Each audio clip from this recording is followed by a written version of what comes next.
వర్మ, తమ్ముని జాగ్రత్తగా చూసుకో, అమ్మ జాగ్రత్త. ఈ మాటలు ఎన్నో హృదయాలను కదిలించాయి. చనిపోతాను అని ముందే తెలిసిన ఓ తండ్రి తన కొడుక్కి అప్పగించిన బాధ్యతలను గుర్తు చేస్తున్నాయి. స్టీల్ ప్లాంట్ ప్రమాదంలో తీవ్రంగా గాయపడిన ఉద్యోగి చనిపోయే ముందు తన కొడుక్కి బాధ్యతలను అప్పగించిన వీడియో ఇప్పుడు వైరల్గా మారింది. చావులో కూడా తండ్రిగా కుటుంబ బాధ్యతలను మర్చిపోనిది ఈ వీడియోలో కనిపిస్తోంది. మృతుడు పైడిరాజు కుటుంబ సభ్యులు ఏమంటున్నారో మరింత సమాచారం మా ప్రతినిధి రాజు అందిస్తారు. స్టీల్ ప్లాంట్లో ప్రమాదం జరిగిన తర్వాత ఒక గొంతు ఎన్నో హృదయాలను కదిలించింది.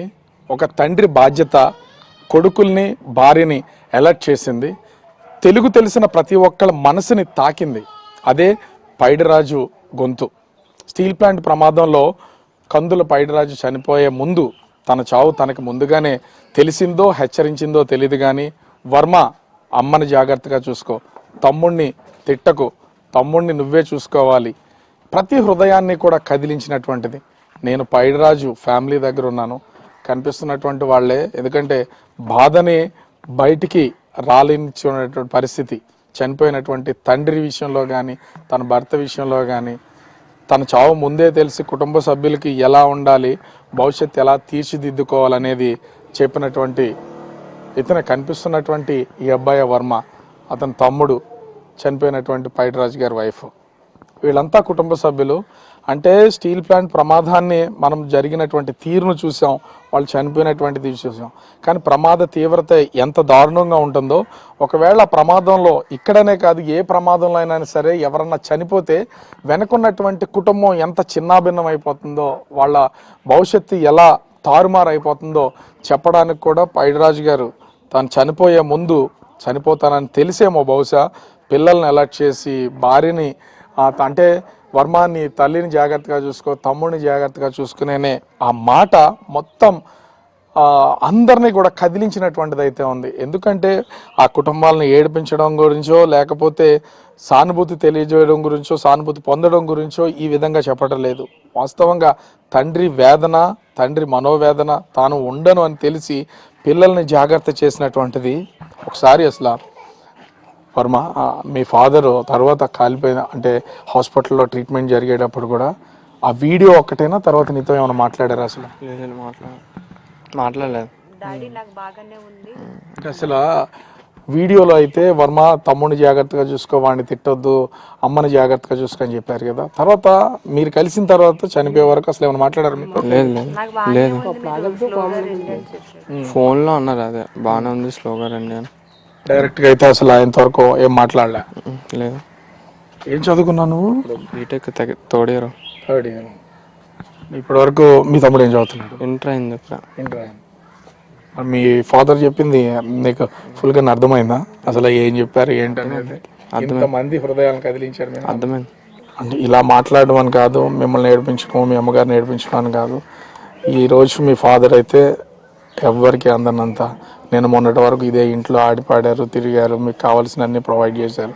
ఇప్పుడు ఇక మీ ఫాదర్ స్థానంలో మీ అన్నయ్య ఉన్నాడు. మీ నాన్నగారు చెప్పారు కదా, మీకేమైనా అర్థమైంది? అసలు ఏం చెప్పారు? అర్థమైంది. అర్థమైంది. మీ అన్న మాట వినాలి. వింటాను. కనీసం వీళ్ళు మాట్లాడలేనటువంటి స్థితి పిల్లలు ఉన్నా కూడా అసలు ఏం మాట్లాడారమ్మా చివరిగా? అసలు మీతో ఏమైనా మాట్లాడారు? అసలు ఏమైనా చెప్పారా? పనికి వెళ్ళి ఆ డ్యూటీకి వెళ్ళేటప్పుడు కానీ అసలు ఏమన్నా? వెళ్ళేటప్పుడు బుజ్జి డ్యూటీకి వెళ్తున్నాను అనేసి అన్నారండి. అప్పుడు నేను సేరబడి ఉంటే నా దగ్గరికే తెచ్చుకొని భోంచేశారు. బుజ్జి టైం అయిపోతుంది, మన నరుగులో భోంచేసేద్దాం రండి అన్నాడు. మేము తర్వాత తింటామండి, మీకు టైం అవుతుంది కదా భోజనం డ్యూటీకి, మీరు భోంచేసేయండి అన్న.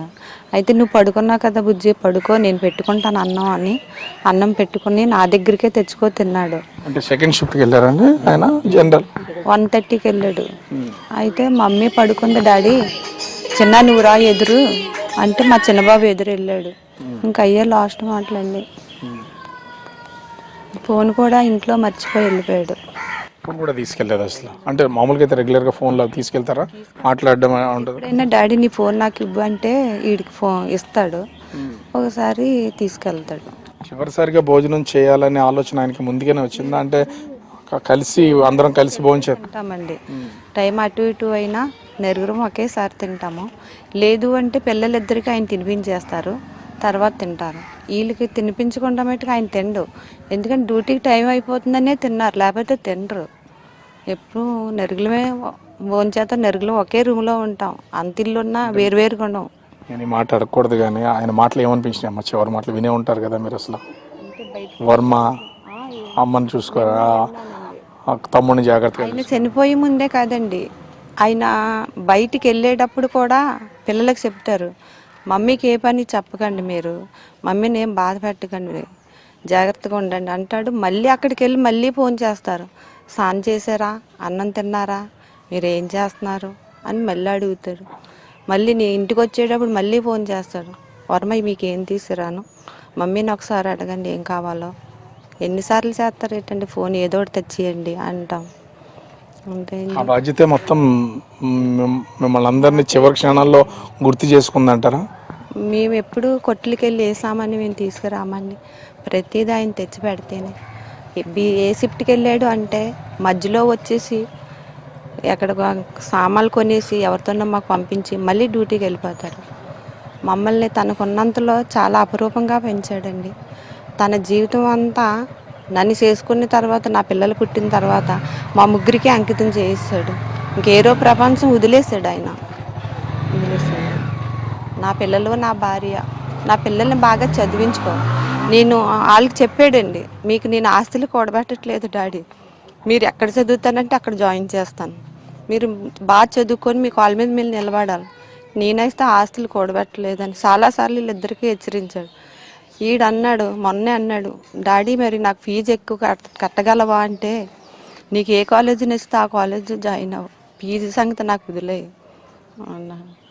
నన్ను అడిగారు పిల్లలు, డాడీ ఏంటి మమ్మీ ఉన్నట్టుగానే మాట్లాడతాడు. తెలిసిపోయిందంటారా ఆయనకి? ఆయనకి ఏంటండి ముందే తెలిసిపోయిందంటారు చనిపోతారని? లేదండి, అలాంటి ఆలోచన మా ఎప్పుడూ లేదండి. అది అలా జరిగిందో ఆ దేవుడికే తెలియాలి కానండి. మా ముగ్గురిని విడిసి డ్యూటీకి వెళ్ళి రావటానికి ఎన్నో సార్లు ఫోన్ చేస్తారు, టౌన్ వెళ్తే ఎన్నో సార్లు ఫోన్ చేస్తారండి. ఆయన విడిసి ఉండడండి అసలు. సో ఇద్దరు పిల్లలు కనీసం అంటే వాళ్ళ కన్నీళ్లే ఆ బాధను దిగముంగుకుంటున్నారు కానీ తల్లి కనీసం పిల్లల గురించి, చనిపోయినటువంటి భర్త గురించి తలుచుకోవడం, ఆ జ్ఞాపకాలని గుర్తు చేసుకోవడమే. కానీ ఎన్నో హృదయాల్ని నిజంగా చెప్పాలంటే పైడిరాజు గారు ఆ చివరి మాటలు కదిలించాయనే చెప్పాలి. ఈ వార్తల కోసమో, పబ్లిసిటీ కోసమో, వేరే దానికోసమో కాదు. ఏ ఇంట్లో అయినా సరే ఇంటి యజమాని కుటుంబాన్ని ఎలా చూసుకుంటాడో, కుటుంబం తర్వాత తను లేకపోతే కుటుంబాన్ని చూసుకోవాల్సిన వాళ్ళకి ఎలాంటి బాధ్యతలు అప్పగిస్తాడో అని చెప్పడానికి ఎంతోమంది హృదయాల్ని కదిలించినటువంటి మాటలు అవి.